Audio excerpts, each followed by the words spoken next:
Part 2 of the biblical story of Queen Esther. Book of Esther, chapter 1 from verse 8 down.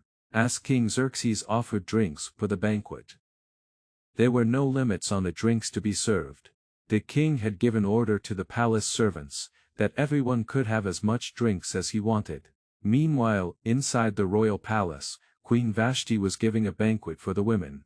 On the 7th day of his banquet, the king was drinking and feeling merry. So he called in the 7 eunuchs who were his personal servants, Nehuman Bistha, Harbona Bigtha, Abad Phazephar, and Carcas. He ordered them to bring in Queen Vashti wearing her royal crown. The queen was a beautiful woman and the king wanted to show off her beauty to the officials and all his guests. But when the servants told Queen Vashti of the king's command, she refused to come. This made the king angry to her.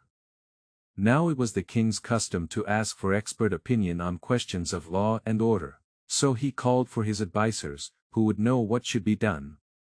Those he most often turned to for advice were Karshena, Shephar Edmatha, Tarshish, Meres, Marsena and Media, who held the highest offices in the kingdom. He said to the advisers, I, King Xerxes, sent my servants to Queen Vashti with a command and she refused to obey it.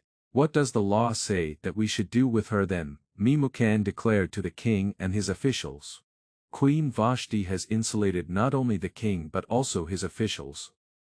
In fact, every man in the empire, every woman in the empire will begin to look down on her husband as soon as she hears what Queen Vashti has done. They will say King Xerxes commanded Queen Vashti to come to him, and she refused.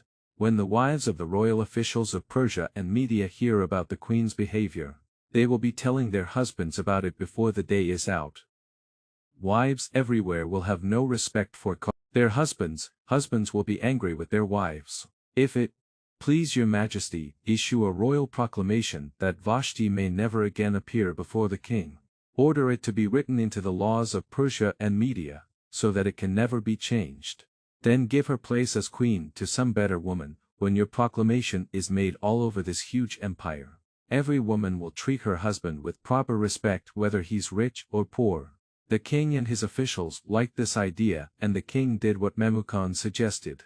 To each of the royal provinces, he sent a message in the language and system of writing of that province, saying that every husband should be the master of his home and speak with final authority. Watch my upcoming post for Esther chapter 2, where Esther became a queen in replacement of Queen Vashti who disobeyed King Xerxes' command.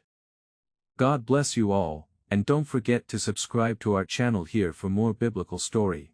May the good Lord bless you all, provide for you all, fight all your battles. May he lift you up from every marine clay holding you captive in the mighty name of Jesus Christ.